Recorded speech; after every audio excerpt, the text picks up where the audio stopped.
Welcome to Homebrew Wednesday. Today we're going to make an Irish Stout. We're going to use the brew in the bag method. It is an all grain recipe. So let me run you through the recipe real quick and I'll show you the equipment that I use for the brew in the bag. If you're wanting to start into all grain, this is a really simple, inexpensive method and a way to get started. So come on in and let's look at the recipe and I'll show you the equipment that I use. Okay, for the equipment that I use for a brew in a bag, I have a 7-gallon, actually it's a little more than 7 gallons, pot that I use. This is aluminum, and there's nothing wrong with aluminum. You can tell it's been used a few times.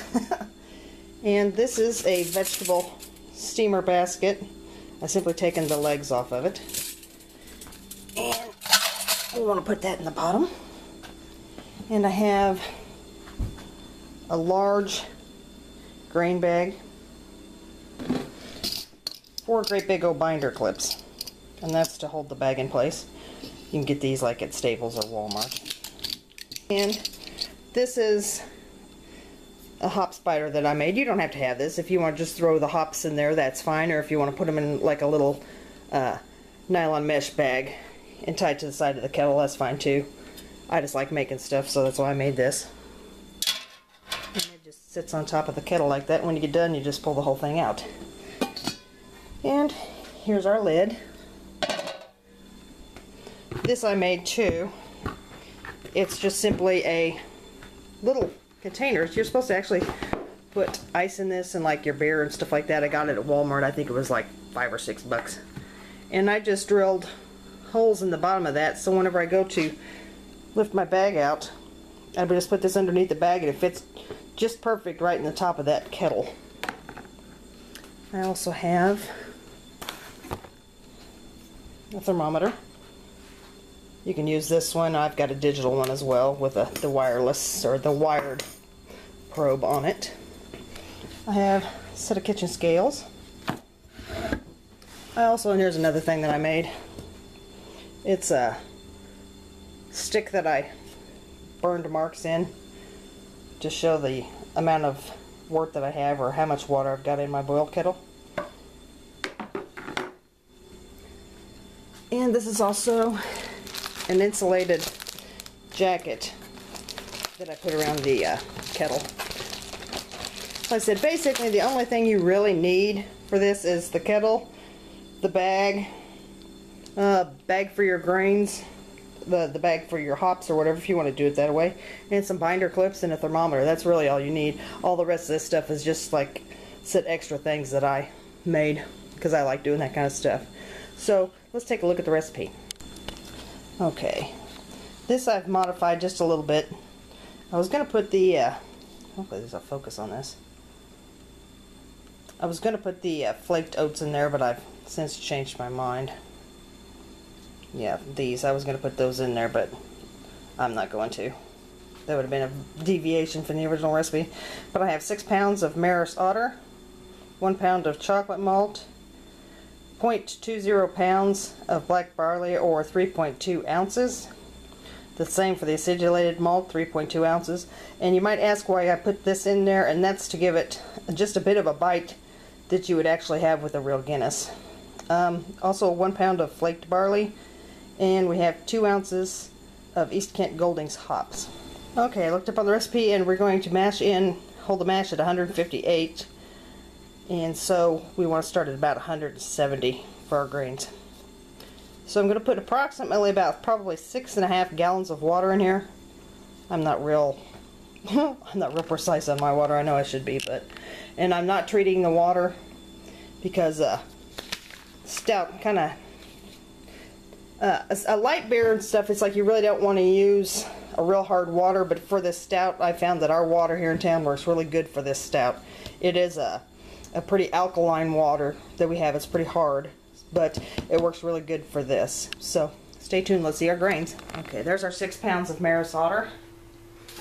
We also have 1 pound of chocolate,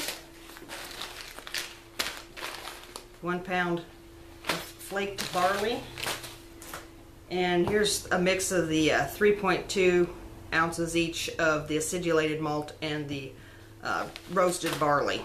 So let's get started on this. Let's get some water boiling, or up to boil, or up to temperature, and let's get started.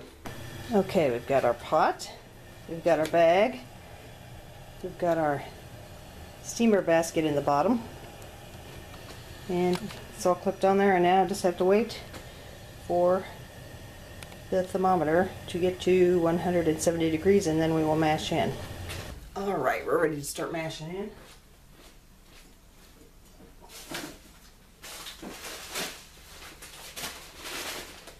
And first let's put in our 6 pounds of Marisol.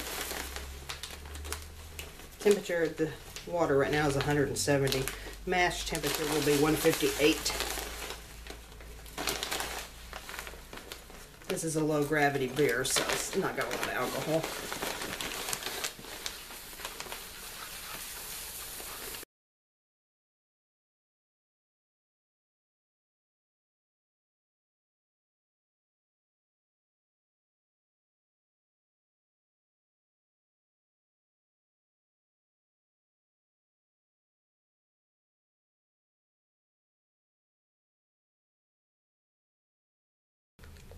And I'm going to do something a little different. I'm going to, as I go through and mash this, I'm going to be taking a iodine test about every 10 minutes, just so we can see how long it actually takes to convert this.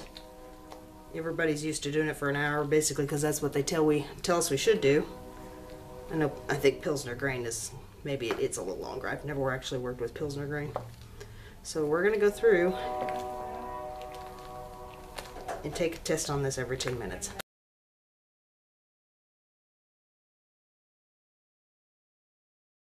And we're going to stir this in, and then, whereas like I said, I'm going to check this about every 10 minutes, because this is pretty thin. It's actually a pretty thin mash. So I'm going to check this every 10 minutes, and I'll show you the iodine test on this, just to see when it actually does convert, if it takes an hour, or if you can actually get this to convert in, 10, 15, 20 minutes. So stay tuned. Okay, it's been our first 10 minutes, so we're going to take a little wort sample. Stir this up so I can get the whole, make sure it's an even sample.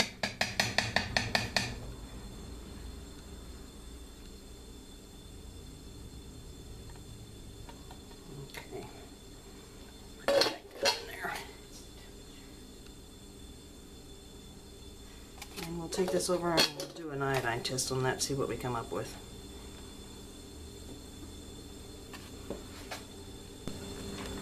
Okay, and here's our little sample of wort.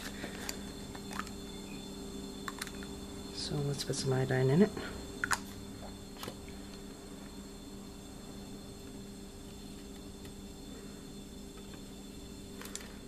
As you can tell and stuff, it did change a little bit, so 10 minutes won't do it, so let's set the timer for another 10. And we'll check it again in another 10 minutes. Okay, this is our second sample. It's been 20 minutes. So let's see if we have conversion yet. Let's stir this up good. You can see how dark that is. Alright.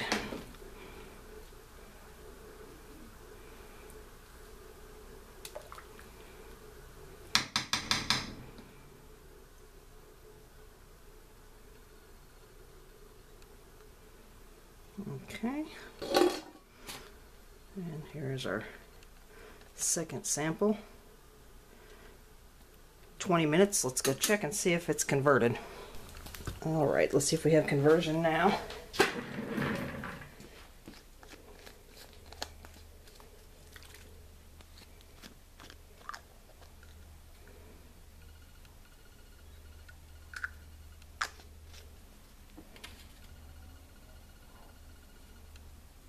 Still a little dark.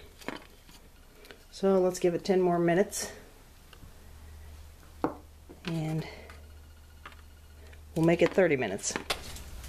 Okay, we have 30 minutes that this has been mashing now. So let's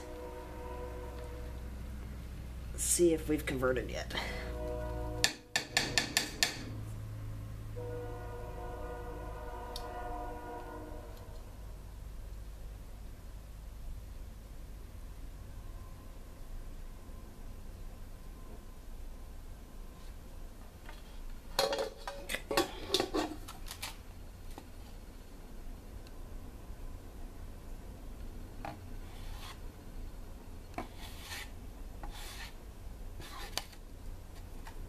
Alright, let's go check this one.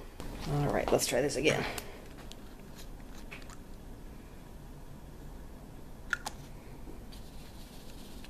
Alright, that's it. 30 minutes. You can tell stuff really didn't color on that. It's pretty much the same. So now we know that we have conversion at 30 minutes, so now I can go ahead and take the grains out.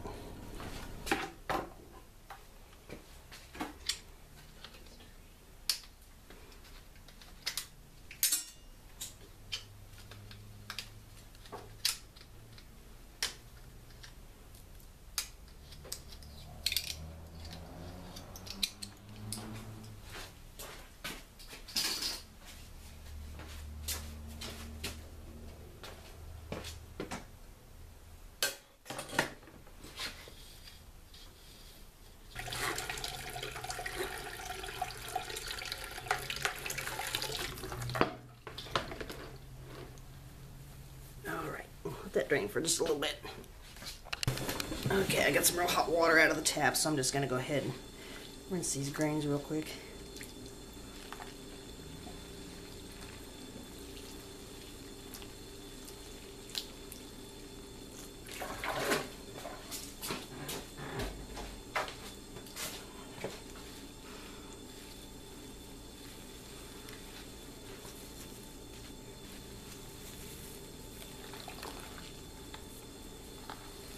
Alright, here in just a minute we'll pull these out. Okay, I have just right around 6 1/4 gallons, and that's pretty much exactly where I would like to be. So let's get ready to boil. And we'll boil this for an hour. And as soon as this comes to actually right now, I'm not going to wait until it comes to a boil. I like first wort hopping.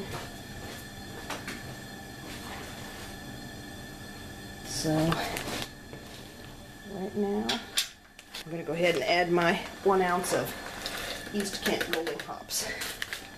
And alpha acid, 5.8.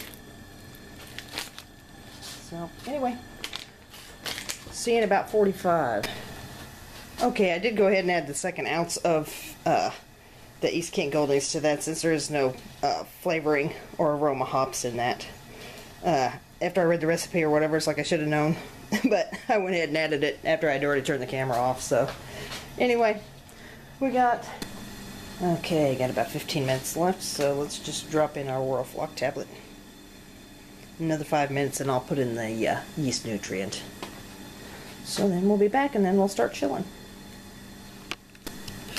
Okay, 10 minutes left, and so let's put our yeast nutrient in here. Okay, I've got my work chiller in there, and then I'm running my little pump, and I'm going to pump out the first, couple 3 gallons probably of hot water, and then I'll keep filling that back up with cold water, and then I'll eventually put some ice in there. But we'll be back as soon as I get this chilled down. Okay, I ran out a few gallons of the really hot water. Probably 2 gallons of that, and then I filled this up with ice water now, and I'm running the hose back into that. So I'll just continue. Got a big bag. I'll just continue to use that. And if it looks like it's too much, then I'll just, like it's gonna run over or anything, then I'll just run some more back into the other bucket. But this works pretty good, so if you only actually throw out maybe a couple gallons. So anyway, we'll be back.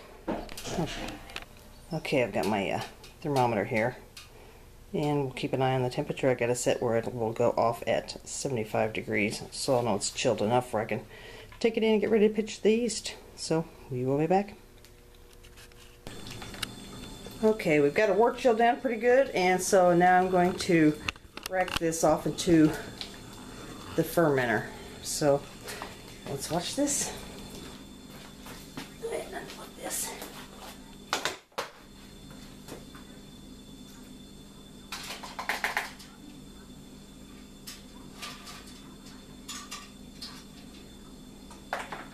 I'm going to carry this over and set it on the table so I can set this down in there.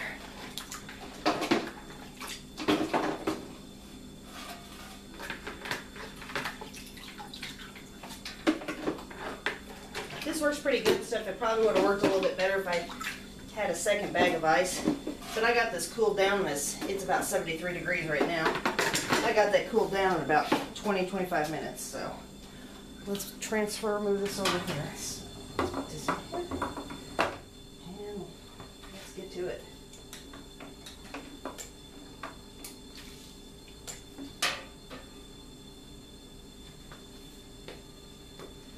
And we're also going to use our aerator that we made.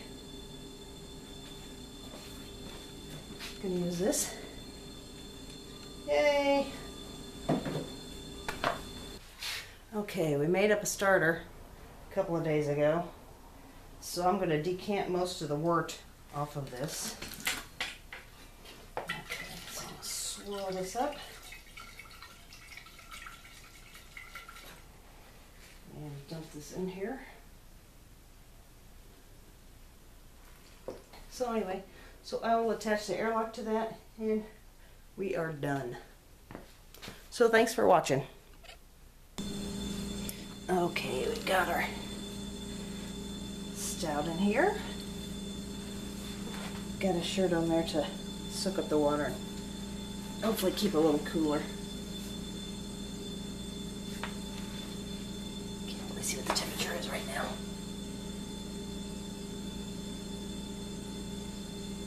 Must be right around 70. So anyway, I don't know if you can see the color on that, how dark it is. But anyway, so that is our brew day.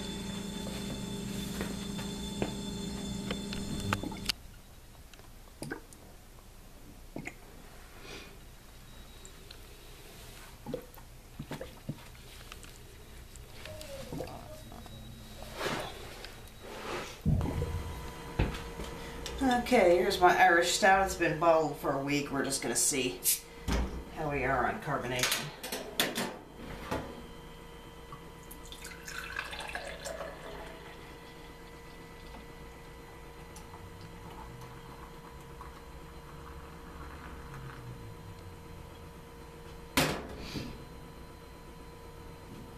Not too bad. I poured that really aggressively, but I always do on the stouts because I want to force the carbonation out of the actual beer. So, like I said, this has only been bottled for a week, so let's give it a taste.